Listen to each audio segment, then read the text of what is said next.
Lighthouse.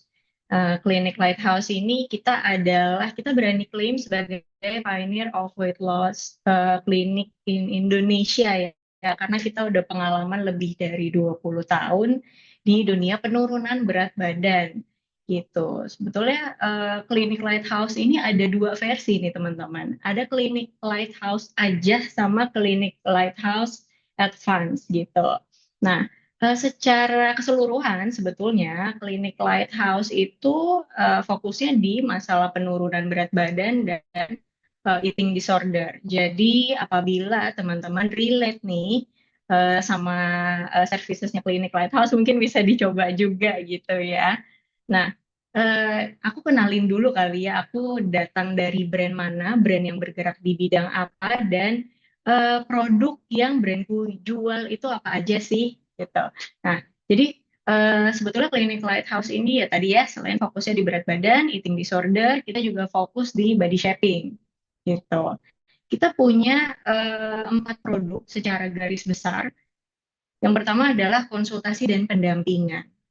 Nah, ini apa sih yang bedain klinik Lighthouse dengan slimming center atau dengan weight loss klinik lain atau dengan klinik estetik gitu.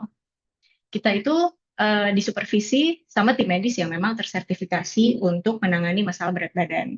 Ada dokter, ahli gizi, bahkan sampai psikolog. Nah, ini nih yang jadi USP-nya brandku sendiri atau Clinic Lighthouse gitu ya.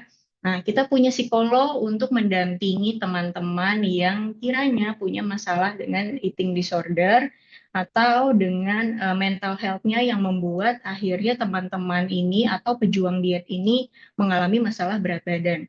Jadi, kalau di Clinic Lighthouse kita benar-benar tanganin masalahnya dari akar gitu. Kita find out kenapa sih orang ini akhirnya bisa naik berat badan, kenapa sih orang ini udah diet segala macem, kok akhirnya berat badannya susah turun atau udah turun cepat banget naiknya dan segala macam. Itu semua kita kemas dalam satu signature program namanya Lightweight yang hanya ditemukan di klinik Lighthouse aja gitu. Dan Lightweight ini juga udah dipatenkan ya. Jadi memang ya udah punyanya klinik Lighthouse, hanya ada di klinik Lighthouse dan nggak bisa dikopi di mana-mana gitu. Jadi selain pendampingan tadi, pendampingan dan konsultasi, Lightweight juga punya treatment nih, treatment body shaping yang terdiri dari treatment injectable atau non injectable. Jadi total Lighthouse itu sekarang kira-kira punya 20 treatment lebih. Itu terdiri dari treatment suntik-suntikan, non suntik-suntikan, bahkan kita juga punya bedah.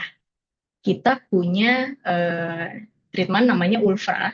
Kalau di luaran mungkin teman-teman taunya liposuction gitu, tapi kita menggunakan teknologi yang berbeda yaitu teknologi ultrasound. Lemak yang dikeluarkan ini lebih maksimal dan tanpa melukai jaringan-jaringan tubuh yang penting. Gitu. Kita juga punya treatment bariatrik. Nah, bariatrik atau teman-teman mungkin pernah dengar potong lambung atau balon lambung, gastrik balloon dan sebagainya, itu di Lighthouse ada. Selain tadi konsultasi, pendampingan, treatment, ada juga meals. Jadi kita punya meals dengan kalori terkontrol, yaitu light meal. Nah, itu dijual di klinik Lighthouse dan dijual di luar juga. Mungkin teman-teman bisa temuin light meal di retail atau di e-commerce dan sebagainya lah. Tuh, selain itu ada obat. Tapi memang kalau obat ini based on resep ya, kita nggak melulu atau kita nggak menekankan supaya pasien-pasien kita ini rutin konsumsi obat. Karena sebetulnya objektifnya Lighthouse itu justru untuk memerangi obesitas dengan meminimalisir konsumsi obat. Yang kita benerin adalah benerin tanda kutip ya. Kalau di Lighthouse itu yang di treatment adalah pola pikir si pasiennya ini. Pola pikir, gaya hidup, dan sebagainya supaya ketika si pasien udah lulus dari Lighthouse, nah dia sudah tidak ketergantungan dengan medicine lagi. Dia sudah bisa membenahi pola hidupnya, pola makannya, dan sebagainya. Supaya apa? Supaya berat badannya lebih sustain. Dan dia tahu nih, oh masalahku di eh, apa namanya, masalahku di berat badan itu karena pola pikirku, karena aku lapar mata dan sebagainya, supaya pasiennya bisa berpikir sejauh itu gitu.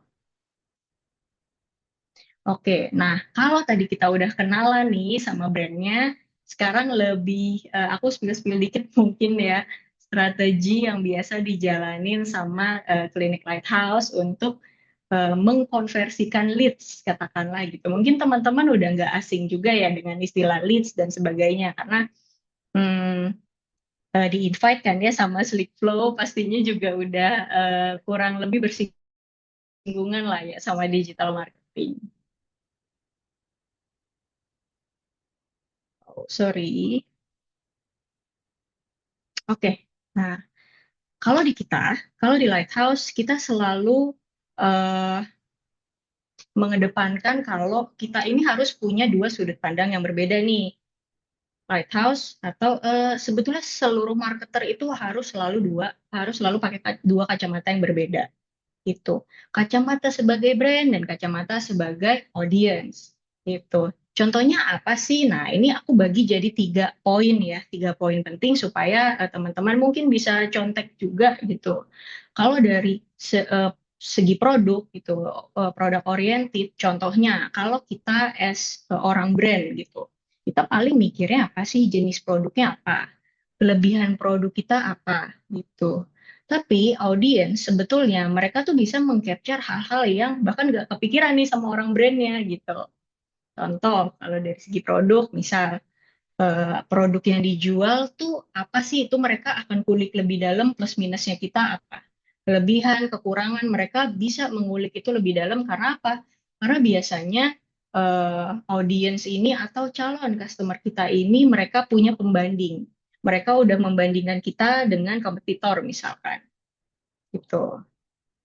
Kalau dari segi accessibility, misal produknya dijual di mana, atau kalau kasusnya Lighthouse, ini kliniknya ada di mana-mana aja sih, deket rumah aku ada nggak sih, deket kantor ada nggak sih, gitu.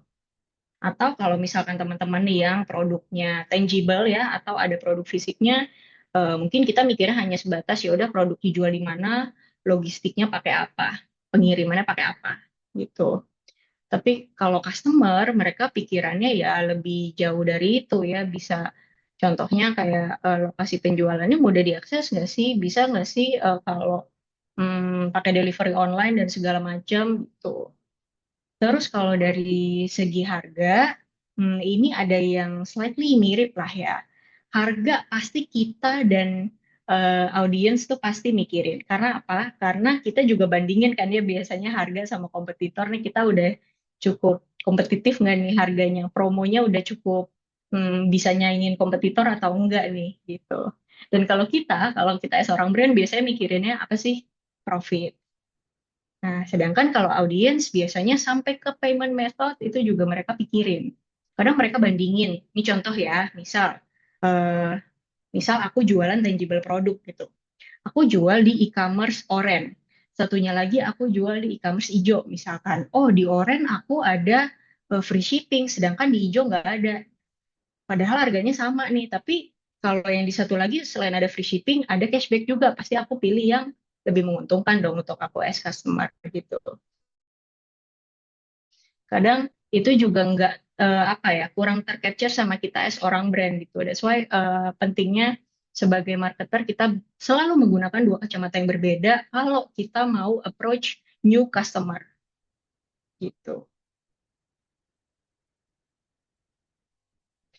Nah, ini elemen-elemen penting yang selalu aku terapin sebelum bikin campaign, sebelum bikin wording blast segala macam untuk Clinic Lighthouse. Jadi sebetulnya cuma ada 3 aja sih, dan ini semuanya saling berkaitan. Nah, kita selalu mengedepankan personalized interaction. Kenapa? Karena inline sama tujuannya Lighthouse sendiri gitu. Lighthouse itu selalu mengedepankan metode diet yang personal. That's why sampai ke cara komunikasinya kita juga harus tembak yang membuat si calon pasien kita ini merasa, oh kebutuhan gue di provide ya, oh lu ngerti banget sih sama kebutuhan gue gitu. Nah, dari personalized interaction itu nanti dia akan melahirkan komunikasi yang lebih efektif nih, yang lebih impactful, yang membuat si audience ini merasa terkesan dan merasa di-provide sama kita as a brand gitu. Dari situ nanti akhir lagi problem solving karena si audience merasa kebutuhannya secara emosional dan segala macamnya itu sudah terpenuhi oleh brand ini. Jadi kita bangun kesan dulu kalau oh iya iya gue beneran ngerti ini ngerti kebutuhan lo deh gitu. Oke kita pamper kalau di Lighthouse ya. Oke kita pamper sampai kamu turun berat badan dan nggak berat badannya nggak naik-naik lagi atau oke, yuk kita treatment, yuk kita remind segala macam supaya ketika kamu turun berat badan nanti eh, permasalahan mentalmu, katakanlah ya, contoh seperti diet yoyo, stres makan, dan anoreksia segala macam, itu kita bilangnya masalah mental ya teman-teman. Supaya masalah mental itu juga jadinya tone down. Gitu. Kalau di Lighthouse kita selalu mengedepankan pendekatan yang personal memang. Karena kita nggak melulu eh, menangani pasien baru hanya melihat fisiknya aja sih gitu. Nah, gimana sih caranya bikin komunikasi yang efektif dan mempertahankan komunikasi dengan loyal customer kita yang udah bertahun-tahun sama Lighthouse sampai balik-balik lagi sama Lighthouse atau udah ngajak keluarga dan teman-temannya ke Lighthouse itu gimana caranya sih gitu. Nah, ini aku bagi jadi 4 poin ya. Kalau di kita itu, pertama stepnya kita mengkategorikan dulu nih customernya. Gitu. Ini kenapa ada BMI? Karena balik lagi ya, kalau Lighthouse itu kan menangani masalah berat badan. That's why kita kelompokin data based on BMI-nya juga gitu. Kita kelompokkan based on usia, misalkan based on jenis kelamin dan lain sebagainya, sesuaikan sama industri yang teman-teman lah ya. Tuh, mungkin kalau yang dari industri beauty mungkin bisa dari skin problemnya dan segala macam gitu ya ya teman-teman yang lebih paham. Nah, setelah udah dikategorize si customer ini, kita tentukan deh personalized approach-nya seperti apa. Karena tiap kategori tadi itu nggak boleh disamain nih cara komunikasinya, pendekatannya. Kalau enggak, ya jatuhnya nggak personalized dong, nggak nemu nih needs-nya apa, nggak terpenuhi juga kebutuhan dan goals customer-nya itu apa. Nah, kalau udah nemu nih, udah dianalisa customer-nya kebutuhannya apa, kira-kira layanan yang mereka suka apa, atau best selling treatment yang selama ini mereka beli itu apa, segala macam. Nah, kita juga harus pikirin juga nih kondisi si customer ini gitu. Again, kita harus gunain sudut pandang yang berbeda ya teman-teman. Jangan melulu berorientasi pada brand kita gitu. Jadi eh, supaya bisa membangun relasi sama customer, ya kita harus selalu pakai tadi dua kacamata yang berbeda.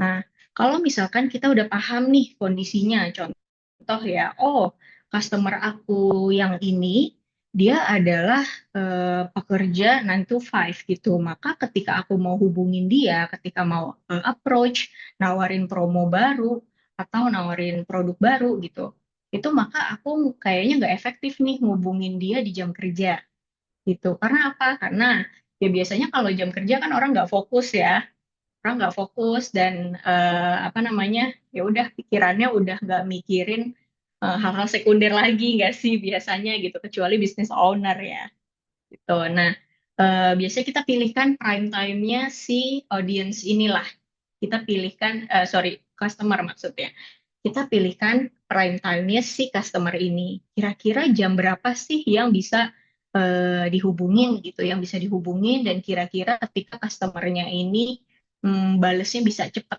gitu. Tadi kalau pekerja 9 to 5. Beda lagi kalau ibu rumah tangga gitu. Misal ibu rumah tangga ini kan prime time-nya juga beda ya sama pekerja 9 to 5 gitu. Dan sama anak-anak kuliahan. Misal kalau teman-teman marketnya mengehit juga anak-anak kuliahan gitu. Itu kan pasti jam teman-teman ngehubungin, gaya komunikasi teman-teman untuk ngehubungin customer itu juga pasti harus disesuaikan kan ya gitu. Nah, pasti berbeda tuh tiap-tiap kategori. That's why kita juga harus bisa punya gaya komunikasi yang berbeda-beda. Jangan kaku, jangan selalu brand oriented, dan jangan selalu product oriented, tapi gimana caranya sih kita bangun komunikasi yang personal, yang seolah-olah customer nih mikirnya, oh lu ngerti gue banget ya, lu sih paling ngerti gue nih, padahal kita melakukan hal itu ke tiap orang yang berbeda-beda gitu, padahal sama aja approach-nya gitu. Nah, yang terpenting lagi, kalau misalkan udah dikategoriin customer-nya, udah bisa nentuin personalized approach-nya seperti apa, gaya bahasa, waktu ngubunginnya kapan, terus kira-kira misal punya visualnya seperti apa untuk kategori customer yang mana, untuk kategori customer yang ini juga visualnya berbeda gitu. Nah, kita bisa gunain CRM tools yang kira-kira bisa bantu untuk gather data yang kita nggak bisa ambil sendiri datanya gitu. Ya karena ini Sleep Flow. Nah, jadi kalau di Sleep Flow itu Lighthouse banyak kebantu karena apa? Karena banyak data-data yang kita pikir tadinya kita pikir nggak penting, tapi ternyata di Sleepflow di provide dan itu bisa kita olah lagi datanya gitu.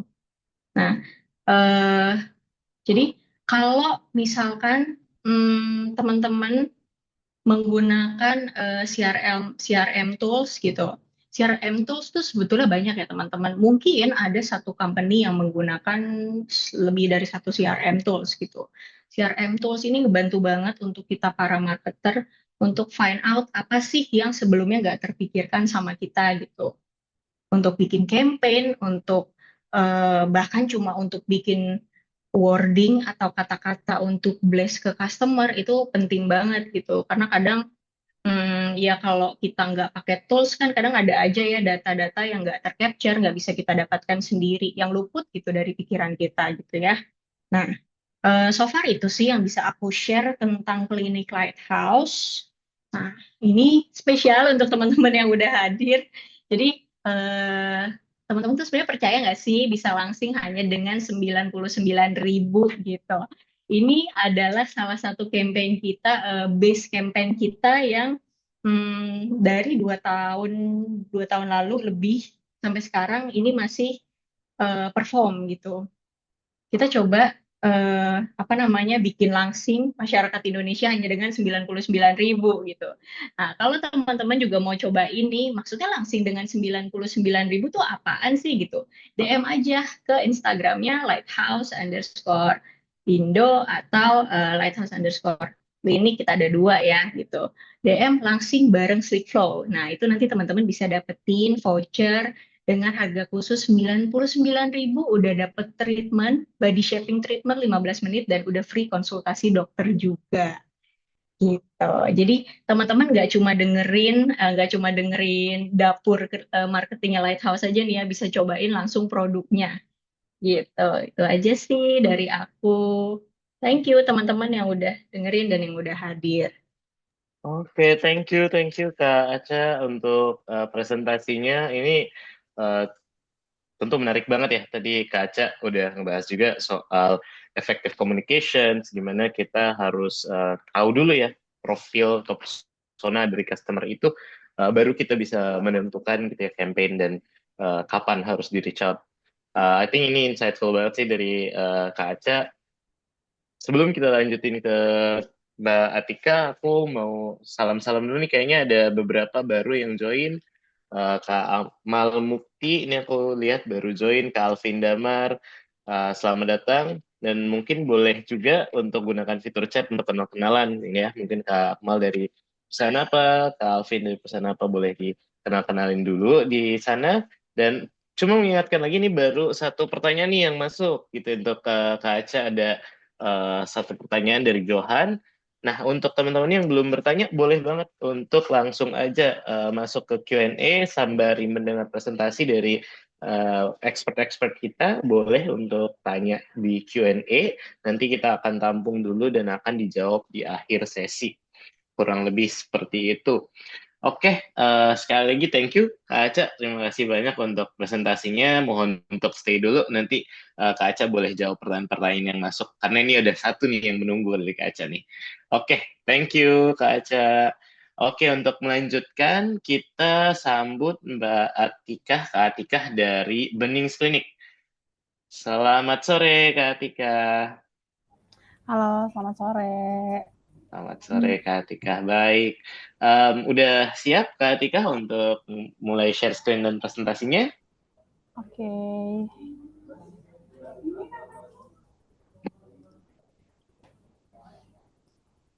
Oke, nah sepertinya udah cantik banget nih presentasi yang dibikin oleh Kak Atika untuk menjelaskan tentang Benings gitu ya. Sudah ada Oke, ya? sudah kelihatan nih ada ping-pingnya ya. Sangat cantik nih presentasinya dari Kak Atika. Oke, Oke, bismillahirrahmanirrahim. silakan. Mulai ya, Kak. Oke, bismillahirrahmanirrahim. Assalamualaikum warahmatullahi wabarakatuh. Perkenalkan, nama saya Tika. Saya selaku koordinator admin online di Bening Go Indonesia. Hari ini saya mau menjelaskan sedikit strategi marketing dan customer acquisition Bening Go Indonesia. Nah, jadi kalau di Benings Glow ini sebelumnya kita itu kan Benings itu ada dua ya, ada Benings Glow Indonesia dan ada Benings Glow Benings Pratama Group. Nah, kalau kita itu termasuk dalam Benings Glow Indonesianya. Nah, jadi Benings Glow Indonesia ini adalah klinik kecantikan yang memadukan layanan klinik estetik modern dengan penjualan produk skincare yang premium. Nah, abis itu kita tuh punya strategi bisnis bening nih. Jadi strateginya itu ada 3. Yang pertama ada jaringan klinik, integrasi, dan customer journey. Nah, kalau jaringan klinik itu di Bening sendiri khususnya ada ekspansi jaringan klinik di berbagai kota besar dan kota yang menengah. Contoh Bogor, Solo, Cibubur, Samarinda. Nah, kita tuh pengennya adalah menjangkau pasar lokal secara langsung tentunya. Nah, kalau ya integrasi ini, integrasi layanan dan produk sehingga pasien yang datang ke klinik juga nanti diarahkan menjadi pelanggan setiap produk home care-nya dari Bening sendiri atau home skincare-nya sendiri gitu. Nah, selanjutnya juga ada customer journey. Nah, di Bening itu kita sudah mendigitalisasi customer journey melalui sistem CRM dan omnichannel customer service untuk mendukung konversi dan loyalty dari customer Bening sendiri. Nah, kalau kita tuh sebenarnya kalau Bening kan punya fokus utamanya ya. Kalau kita ini sekarang merubah nih fokus utama kita jadi peningkatan khususnya penggunaan Slick Flow-nya itu kan digunakan sama admin online. Nah, admin online itu kebetulan di Bening itu ada 17 admin online dari 15 cabang dan 2 orang admin sentralnya. Jadi untuk Beningsnya sendiri ini fokusnya lebih ke peningkatan visitasi dan pasien ke klinik. Kenapa sih? Karena yang pertama karena banyak cabang yang membutuhkan trafik stabil untuk mencapai target omset. Contohnya beberapa cabang kita yang ada di kota-kota yang emang tidak cukup besar itu biasanya kekurangan target omsetnya. Nah, selanjutnya juga ada tingkat konversi dari online ke klinik masih yang belum optimal. Makanya karena kita belum optimal, kita perlu ditingkatkan melalui strategi penawaran langsung atau strategi CRM. Nah, strategi retensi ini sudah mulai berjalan lewat CRM dan repeat program, tapi fasenya tetap menjadi prioritas utama dari Bening sendiri. Nah, selanjutnya kita juga punya taktik nih. Taktiknya itu kayak campaign voucher free treatment. Nah, ini tuh fungsinya untuk menarik leads baru dari media sosial maupun dari Shopee. Terus ada program deposit cashback yang fungsinya menargetkan customer yang sudah tertarik untuk mendorong transaksi yang cukup besar. Nah, terus ada juga kolaborasi KOL atau influencer dengan skema free treatment. Nah, di Benis itu kita punya banyak free treatment. Sebenarnya bukan hanya karena kita bagian free treatment-nya aja, tetapi juga kita tujuannya untuk membranding akuisisi pasien ke klinik. Jadi kita lebih menarik banyak leads ke kliniknya sendiri. Terus ada juga nih impact broadcast WA dan follow up personal via CRM agar setiap lead yang masuk tidak dibiarkan tanpa tindak lanjut for and treatment-nya sendiri seperti itu.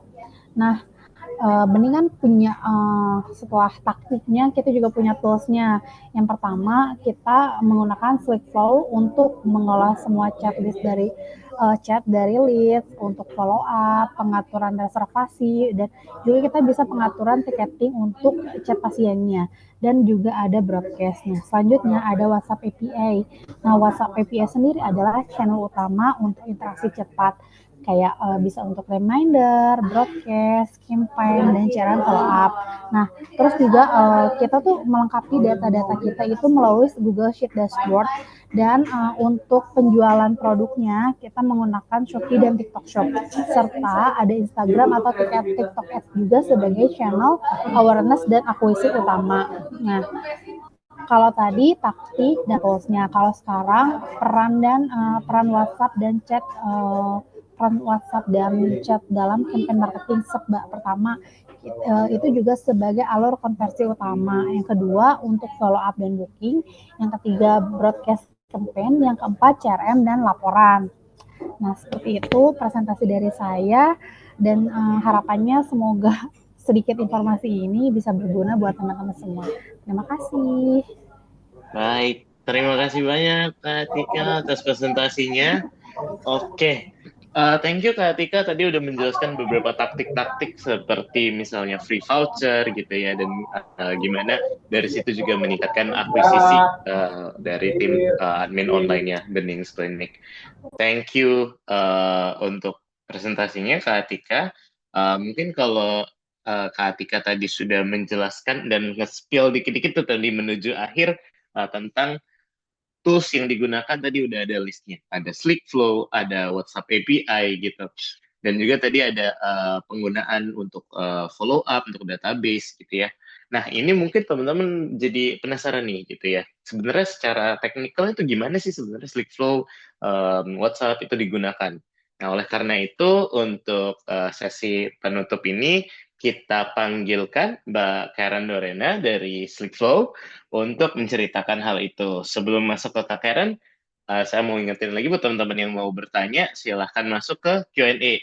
Ini dari Lighthouse tadi udah ada pertanyaan nih dari Bapak Ibu Kaca Lisias. Ini udah ada pertanyaannya soal channel terbanyak. Mungkin itu dari Lighthouse. Mungkin ada lagi yang pengen tanyain tentang Benings Glow. Boleh banget, silahkan masuk ke Q&A. Gitu ya. Nanti Mbak Tika akan stay di sini sampai akhir sesi dan akan menjawab pertanyaan teman-teman tentang tentang yang dilakukan di Benings Glow. Oke. Ya, kalau gitu untuk menutup sesi gitu ya, aku serahkan ke Mbak Karen Dorena. Mungkin boleh silakan share screen dulu, Mbak Karen. Oke, thank you Mas Rizky. Suaraku jelas ya Mas? Iya, suaranya jelas. Oke, untuk Oke, share udah screen terlihat udah ya, juga. aman. Oke, kalau gitu. Silahkan. Siap, makasih Mas Rizky, makasih juga Mbak Aca dan Mbak Tika atas sharing sessionnya tadi, benar-benar fruitful banget dan insightful buat kita semua, teman-teman di Beauty and Wellness gitu ya. Nah, salam kenal, aku Karen, aku perwakilan dari Slackflow yang akan sharing-sharing nih hari ini terkait Slackflow itu sendiri, apa sih tantangan di Beauty and Wellness gitu ya, Beauty and Wellness industry. Aku akan jelasin dan apa sih di balik layar itu semua gitu ya. Gimana sih tadi kan Mbak Aca dan Mbak Tika udah nge-spill gitu ya menggunakan menggunakan beberapa sistem seperti Slackflow kayak gitu. Nah, aku hari ini akan jelasin nih gitu ya, Slackflow itu apa, tantangan di beauty clinic itu seperti apa, dan strategi apa yang bisa kita lakukan dan teman-teman lakukan di beauty clinic. Habis itu kita ada Q&A juga. Nah, untuk Slackflow sendiri, teman-teman, kita adalah omni-channel gitu ya, yang bisa gabungin nih beberapa aplikasi chat dalam satu dashboard yang sama. Selain menggabungkan aplikasi chat, kita juga bisa nih untuk berintegrasi atau mengintegrasikan dengan sistem CRM, payment gateway, e-commerce, dan juga booking system yang sedang digunakan oleh teman-teman. Jadi semua kegiatan akan dalam satu dashboard yang sama. Seperti itu. Nah, di sini kita juga udah dipercaya nih sama berbagai macam company dari berbagai industri. Untuk di beauty company kita ada Benings Glow Indonesia, Lighthouse, Skin, Beautiful, dan masih banyak lagi. Nah, apa sih tantangan yang biasa dialami ya sama beauty industry yang sering kita dengar dari klien-klien kita? Pertama itu adalah database yang tidak terorganisir gitu ya, di mana kita udah punya banyak database nih, whether dari ads gitu ya, atau dari kedatangan customer, dan masih banyak lagi. Kita punya data-datanya, tapi masih ada yang double, let's say kayak gitu, ada yang berantakan, dan kadang kita mau campaign itu jadinya tidak efektif, atau jadi marketing inefektif. Padahal tujuan utama kita di beauty clinic atau beauty industry kan pengen satu customer itu retain terus ya. Let's say aku jadi customernya klinik A gitu ya. Pengennya aku tuh datang terus gitu ya. Jadi long lasting relationship, bukan sekali datang aja. Nah, database ini banyak tapi tidak tahu nih cara ngolahnya seperti apa. Itu salah satu tantangannya. Tantangan lainnya adalah proses booking yang manual. Biasanya ketika ada yang booking gitu ya, whether itu dari WhatsApp, Instagram, itu prosesnya manual. Kita harus ketik ulang lagi di booking system dan lain sebagainya, dan itu takes so much time. Selanjutnya itu di response time yang lambat. Nah, di Indonesia ini, ketika customer di Indonesia ini gitu ya, mereka itu nggak sabaran nih teman-teman. Biasanya gitu ya, dari research yang Seifa udah lakukan juga, mereka itu paling cepat gitu ya, harus dibalas itu 2 menit, 1 sampai 2 menit. Kalau lebih dari 2 menit itu mereka pindah vendor. Mereka basically nggak sabaran, pindah vendor atau bahkan nggak jadi. Saya aku mau facial nih, dibalasnya lama, nggak jadi, nggak mood, jadinya kayak gitu. Jadi mereka harus dibalas cepat. Jadi response time lambat adalah salah satu pain point juga nih di beauty industry.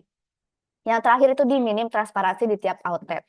Kita sebagai beauty industry biasanya punya banyak branch ya. Let's say ada branch di Bandung, di Jakarta. Kita nggak tahu nih gitu ya. Tren di Bandung tuh banyaknya apa sih gitu ya. Apa banyak treatment apa sih gitu. Di Jakarta banyaknya treatment apa. Kita nggak tahu data-data tersebut karena tidak tersentralisasi. Nah, basically itu adalah tantangan di beauty industry yang sering kita alami ya teman-teman. Dan sering aku dengar juga nih dari klien-klienku. Nah, lalu apa sih strategi yang harus dilakukan dari pain-pain tersebut gitu ya, atau tantangan-tantangan tersebut? Pertama, itu kita bisa spread awareness dulu gitu ya. Kita ada suatu produk gitu ya, kita ada satu klinik gitu ya, ada satu treatment, kita spread awareness di berbagai macam channel. Whether itu di Instagram, WhatsApp Blast, click to WhatsApp, atau bahkan di website. Sebagai contoh nih ya, aku misalnya sebagai customer klinik gitu ya, aku melihat nih di website, misalnya website Lighthouse atau Benings gitu ya, aku lihat nih websitenya, oh iya aku misalnya aku pengen mutihin muka gitu ya, aku pengen whitening, aku lihat awareness nih di website, oh oke, aku udah ingat, tapi aku bisa lupa karena aku kerja gitu ya. Nah, setelah awareness kita butuh consideration. Kita ingetin lagi nih orang-orang yang udah lihat iklan kita, udah lihat website kita dengan personalized automation atau reminder. Jadi nanti ketika aku lagi kerja, tiba-tiba di chat nih, misalnya let's say Sal Benings Clinic. Halo Kak Karen, tadi lihat ya produk kita yang ini. Aku jadi ingat lagi, oh iya aku kan butuh whitening ya, gitu. Jadi yang tadi aku aware, jadi aku consider, oh iya aku butuh untuk treatment, gitu ya. Setelah udah consider, apa yang dilakukan itu adalah conversion. Nah, ketika aku udah consider, oh iya aku butuh whitening, udah diingetin nih, gitu ya, melalui personalized message, let's say kayak gitu. Lalu aku melakukan scheduled appointment. Nah, di situ aku udah appointment, udah conversion nih, udah konversi gitu ya, udah jadi customernya klinik tersebut. Lalu apa? Kita pengen hubungan yang long lasting tadi ya sama customer tadi. Jadi kita butuh retention. Aku perlu nih diingetin lagi untuk treatment berikutnya. Whether itu aku di upsell, misalnya kita whiteningnya yang tahap kedua nih gitu ya, biar lebih oke lagi, lebih glowing lagi. Dan itu akan sangat helpful untuk aku yang butuh gitu ya. Jadi ketika aku diingatkan, aku senang, oh iya ya, aku 3 bulan lagi harus treatment, let's say, atau bulan depan dan lain sebagainya. Jadi tahap awal kita dapat awareness dulu nih, kita tahu ya produk tersebut ada, terus kita consider untuk melakukan hal tersebut, lalu kita schedule appointment atau conversion, lalu kita melakukan retention. Nah, gimana sih cara implementasiin tahap-tahap tersebut gitu ya di melakukan marketing funnels dalam CRM? Yang pertama ini yang aku sebutkan tadi ya, kita capture leads dari berbagai channel. Kita tadi spread awareness, whether itu di website, di event, di sosial media gitu ya, bahkan di klik to WhatsApp ads dan lain sebagainya. Lalu kita lakukan consideration gitu ya. Setelah mereka ngelihat ads kita, apa yang harus kita ngarahin nih mereka ke WhatsApp misalnya gitu, biar mereka convert. Kita arahin mereka ke WhatsApp. Lalu kita lakukan considerations ini, kita arahin dari website, dari iklan ke WhatsApp kita. Selanjutnya kita di sini ada yang namanya conversion. Di sini juga kita bisa integrasi ini WhatsApp-nya tadi ke sistem booking yang ada atau sistem appointment-nya. Jadi lebih cepat lagi nih untuk melakukan conversion gitu ya, whether itu Calendly, WooCommerce, itu bisa kita integrasikan juga dengan FlickFlow. bukan hanya sistem booking, kita juga bisa nih untuk integrasi dengan payment link atau payment gateway. Jadi pembayarannya lebih mudah juga. Jadi konversinya lebih cepat lagi. Gitu. Dan terakhir di retention. Nah, setelah aku jadi customer-nya klinik tersebut, gitu ya, ada nih data-dataku ya, seperti data ulang tahun aku, terus misalnya gender, terus kemarin treatment apa. Dari data-data ini kita bisa nih melakukan retention. Kita bisa tahu nih kita misalnya mau broadcast gitu ya, misalnya hari perempuan, kita mau broadcast birthday greetings dan lain sebagainya. Itu kita bisa olah nih data-data pelanggan dengan melakukan retention ini di CRM. Nah, dari CRM ini juga kita bisa bikin nih tag atau segmentasi-segmentasi. Let's say nih dari berdasarkan treatmentnya apa, kapan mereka visit, dan lain sebagainya untuk kita melakukan retention. Dan konversinya juga bagus, karena segmentasinya udah sangat segmented, kayak gitu ya teman-teman. Nah, ini adalah beberapa bentuk retaining. Ya, kita bisa ngarahin mereka untuk treatment selanjutnya, gitu ya. Kita bisa juga ngarahin mereka untuk new renewal package gitu ya, atau upsell.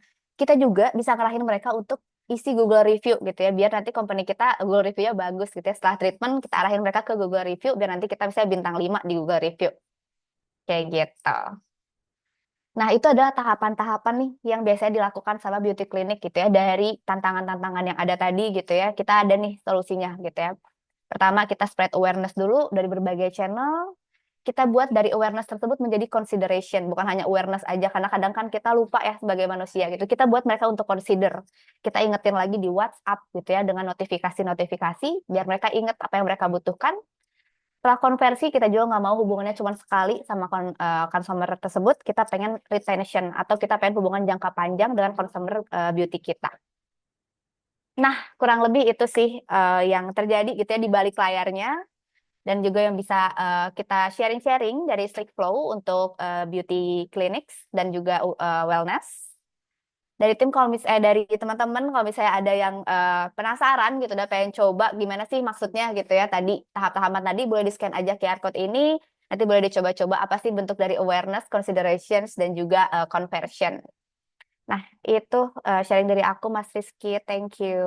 Baik, terima kasih Mbak Karen atas penjelasannya yang cukup komprehensif ya tentang SlickFlow itu sendiri, mulai dari tadi menjelaskan soal WhatsApp form, booking appointment, sampai ke payment links, sampai ke database CRM gitu. Thank you banget Kak Karen untuk penjelasannya. Nah, kita akan masuk ke sesi tanya jawab yang ditunggu-tunggu dari tadi nih. So far kita ada 3 pertanyaan yang masuk dan kita akan coba untuk jawab satu persatu. Namun untuk teman-teman yang masih belum sempat untuk bertanya, silakan masuk ke Q&A dan kita bakal jawab pertanyaan dari teman-teman semua. Oke, kita ada 3 pertanyaan. Nah, mungkin kita akan masuk dulu dari pertanyaan dari Bapak Kacelisias dari PT Jantung Hati Sejahtera. Nah, ini Pak Kacelisias sudah bertanya 2 pertanyaan untuk masing-masing nih. Gitu. Ada 1 pertanyaan untuk Benings Glow, ada 1 pertanyaan untuk Lighthouse. Mungkin kita mulai dulu dari pertanyaan untuk Benings. Nah, Bapak KC ada bertanya tentang seberapa jauh home care didorong untuk meningkatkan revenue? Apakah ada charge tambahan? Apakah ada bedanya dengan layanan klik langsung? Wah, ini mungkin sebenarnya topik yang cukup menarik nih untuk layanannya dari Benings Glow. Silakan, Mbak Tika. Oke, terima kasih Pak Aceh untuk pertanyaannya. Sebenarnya sih kita home care kita sendiri lebih ke pembelian produk. Nah, pembelian produknya ini bisa digunakan di rumah. Nah, kalau pembelian produknya ini biasanya itu bisa dibarengi dengan konsultasi online langsung oleh dokternya.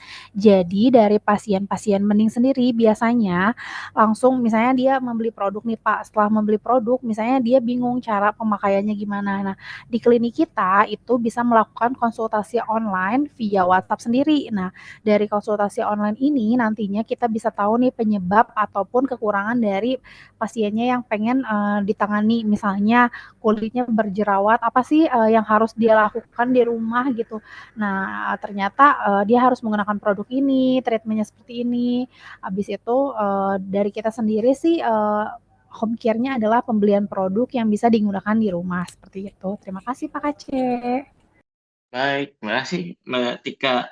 Oh ya, ini sebetulnya ada chart tambahan, Mbak Tika, atau seperti apa itu? Sebenarnya untuk charge tambahannya sendiri kita nggak ada sih Pak, karena kan kita hanya melakukan tambahan konsultasi online ya.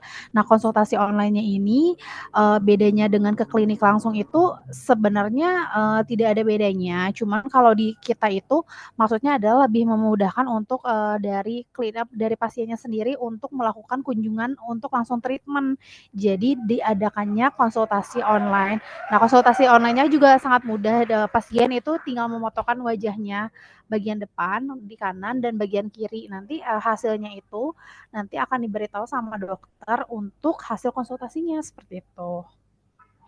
I see. Terima kasih Mbak Tika untuk pertanyaannya. Oke, ini Ya. topik menarik juga ya, home care untuk peningkatan revenue dari PT Jantung Hati Sejahtera. Baik, selanjutnya kita lanjutkan aja dari pertanyaan Bapak Kace karena ini ada satu lagi nih untuk Lighthouse gitu ya. Apa 3 channel terbanyak yang digunakan dalam mengakuisisi new customer? Kak Aca mungkin boleh dijawab yang mempengaruhi metode promosi klinik gitu. 3 channel terbanyak. Oke, sebelumnya thank you Pak Kace. Nah, ini saya jawab ya Pak. Sebetulnya 3 platform yang paling pengaruh banget sama acquisition customer di Lighthouse itu 2 di antaranya digital, 1-nya non digital justru. Yang pertama kalau di kita itu yang paling berpengaruh banget adalah campaign kita di Meta. Kita kalau di Meta itu jalannya pakai Metaform, connect juga sama website. Nanti datanya ditarik dari CMS ya biasanya kalau website itu. Sama yang ketiga yang paling pengaruh juga klik to WhatsApp. Kita pakai apa namanya iklan CTWA, connect-nya sama Sweetflow gitu. Jadi memudahkan banget sih karena kalau customer journey-nya klik to WhatsApp itu kan udah automatically ya udah apa namanya begitu gitu ya gampang gitu. Kita permudah juga customer journey-nya supaya nggak terlalu banyak nggak terlalu panjang gitu kalau di CTWA atau di Slipflow ini. Nah, untuk yang kedua itu yang paling berpengaruh adalah kita Google Ads. Nah, Google Ads saat ini sih untuk direct link-nya atau landing page-nya kita nyambungnya ke WhatsApp ya.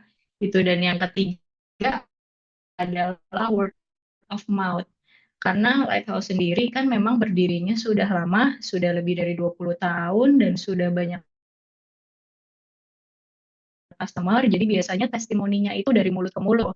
Juga mengadakan promo referral gitu. Jadi once misalkan saya pasien Lighthouse, saya bawa teman, nah temannya dapat benefit, saya juga dapat benefit. Benefitnya apa? Benefitnya biasanya dalam bentuk free treatment atau potongan harga gitu. Nanti temennya ketika dia sudah jadi pasien klinik Lighthouse, nah dia bawa teman lagi nih atau bawa keluarga gitu. Itu juga dapat benefit juga gitu. Dan benefitnya tiring Pak. Jadi kalau di kita mengaplikasikan benefit tiering, contohnya gini, misal saya bawa 1 teman, benefitnya dapatnya apa? Ketika bawa 3 teman, bawa 5 teman, itu benefitnya tentunya semakin banyak. Gitu. Jadi ya itu sih 3 channel yang paling berpengaruh banget di customer acquisition-nya Lighthouse. Kita bisa katakan Meta, especially untuk Metaform, klik to WhatsApp, sama website, terus Google, dan tadi word of mouth sih. Itu. Oke, thank you jawabannya Kak Aca kalau gitu. Berarti kalau Lighthouse ini udah cukup pakai semua ya dari digital sama non digital itu aktif nih dua-duanya. Terutama kalau di digital di Meta dan klik to WhatsApp. Thank you Kak Aca untuk jawabannya. Semoga udah menjawab dari pertanyaan Bapak Kace. Boleh kalau misalnya Pak Kace ada follow up questions juga silakan dimasukkan ke Q&A. Nah, selanjutnya aku mau lanjut ke pertanyaannya. Oh, ini ada pertanyaan dari Kak Maureen Rider. Ini dari saya Essentials. How can we get more info on service info? Thank you. Oke, ini sebenarnya mungkin pertanyaan cukup generik. Jadi Ya silakan Mbak Karen kalau mau dijawab juga. Oke, untuk Kak Maurin mungkin kita ini ya Mas Rizky, kita wait. Untuk mengetahui Sleekflow dan semua fiturnya boleh ke website Sleekflow. Nanti ada WhatsApp widget gitu ya. Nanti boleh diisi aja Kak Maurin untuk data-datanya. Nanti kita ketemu di demo. Nanti aku akan jelasin fitur-fitur Sleekflow, terutama untuk saya Essentials. Oke, iya bisa begitu kemarin karena sebenarnya service yang Silvo punya itu cukup luas gitu ya. Jadi kita ada mulai dari CRM, WhatsApp API dan lain-lain dan bisa disesuaikan juga dengan kebutuhan perusahaannya. Mungkin kalau dari saya Essentials di sini aku lihat di perusahaan fashion gitu. Jadi mungkin retail juga kita ada solusi-solusi yang nggak selalu sama dengan industri mungkin beauty seperti itu. Oke, nah sebenarnya ada satu pertanyaan terakhir mungkin untuk Mbak Karen ini agak spesifik nih gitu. Dari Pak Fahri. Pak Fahri bertanya, kalau pakai sistem seperti Sleekflow untuk handle customer complaint, ada tracking untuk manajemennya. Ya mungkin aku simpulkan ya, ini handle untuk nge-manage complaint management system lah gitu ya, kurang lebih lah ya. Mungkin Mbak Karen bisa ambil di sini. Yes, bisa banget Pak Fahri. Karena nanti di Sleekflow itu kita nanti ada analytics-nya juga gitu ya. Nanti kita bisa tahu komplain apa yang terbanyak kayak gitu. Komplain kah gitu atau isu kayak terbanyak apa. Bahkan kita bisa tahu admin kita kalau nge-handle komplain itu berapa lama kayak gitu. Kita juga bisa tahu nih dari berbagai branch komplain apa sih yang paling banyak. Itu something that Sleekflow can do. Kayak gitu. Jadi itu sesuatu yang bisa kita lakukan. Kita ada analytics-nya juga dari komplain-komplain yang ada. Kita tahu responsnya berapa lama, itu kita bisa manage juga, ada analytics-nya dan kita bisa tahu. Untuk manajemen bisa monitor lah komplain-komplain yang terjadi di company. Oke, terima kasih untuk jawabannya dari Kak Karen. Dari Kak Aca juga tadi ada menjawab pertanyaan soal acquisition channels. Dari Mbak Tika juga tadi ada menjawab pertanyaan tentang home care sebagai mendorong revenue gitu ya. So cukup menarik pertanyaan dari 14 attendees yang kita punya hari ini gitu, cukup beragam juga. Oke. Kalau begitu kita juga udah sampai di jam 5 gitu ya. Kita sudah schedule untuk webinar ini dari jam 4 sampai jam 5 sore. Terima kasih untuk yang stay sampai akhir. Dan terima kasih juga ada yang involve dan juga bertanya gitu. Nah, untuk yang mau tanya soal informasi tentang Sleekflow yang lebih detail lagi, boleh masuk ke website kita. Website kita ada di www.sleekflow.io. Dari situ teman-teman bisa klik ada logo WhatsApp di pojok kanan bawah. Di situ teman-teman, Bapak Ibu bisa langsung bertanya, konsultasi dengan tim Sleekflow melalui WhatsApp. Mungkin begitu dari kita. Terima kasih banyak untuk guest speaker kita, Mbak Aca, Mbak Tika, Mbak Karen untuk kontribusinya pada hari ini. Dan selamat sore semuanya dan juga happy long weekend teman-teman Bapak Ibu semuanya. Terima kasih, kita tutup dulu. Wassalamualaikum warahmatullahi wabarakatuh.